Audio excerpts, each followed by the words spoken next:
JIB की preparation शुरू करते वक्त सबसे पहला क्वेश्चन आ जाता है, what to study first in AFM. सबसे पहले क्या पढ़े?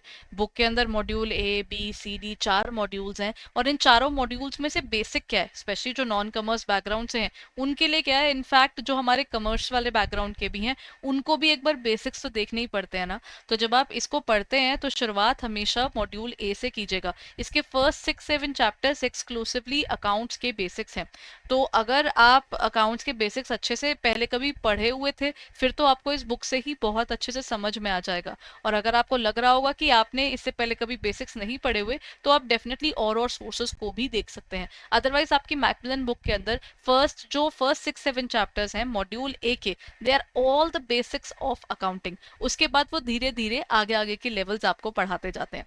सो शुरुआत आप मॉड्यूल ए से कीजिएगा ताकि आपको अकाउंट्स का एक कॉन्फिडेंस बिल्ड होना शुरू हो। अकाउंट्स की एबीसी पढ़ी, उसके बाद फॉलोड बाय मॉड्यूल बी कीजिएगा। मॉड्यूल बी का ये बेनिफिट है कि वो मॉड्यूल ए के ही बहुत सारे टॉपिक्स है, क्योंकि उसमें फाइनेंशियल स्टेटमेंट्स आती हैं, प्रॉफिट एंड लॉस क्या है, बैलेंस शीट क्या है, वो आप उसी के बेसिस पर पढ़ पाएंगे जो आपने फर्स्ट में चैप्टर्स पढ़े हैं। So which is very very important. तो module A and module B आपको हमेशा पहले करने चाहिए, और उसके बाद आपके पास इच्छा आ जाती है, क्योंकि मॉड्यूल सी जो है वो मॉड्यूल बी के अंदर जो आपने फाइनेंशियल स्टेटमेंट्स पढ़ी थी ना, वो उन्हीं में से कुछ टॉपिक्स उसके निकल कर आते हैं। अदरवाइज मॉड्यूल सी में से बहुत से इंडिपेंडेंट टॉपिक्स है जिनका आपका बी के साथ में कोई कॉन्टैक्ट नहीं है।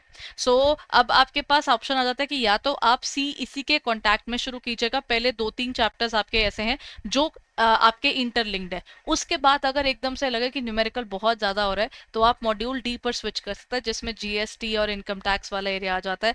थोड़ा सा रिफ्रेशिंग हो जाता है, थोड़ा सा ऐसा पढ़ने को चीज़ मिलती है जो आप रिलेट भी करते हो अपनी नॉर्मल लाइफ से, and then come back to the technical topics. So this is how you can prepare well for your JAIIB AFM.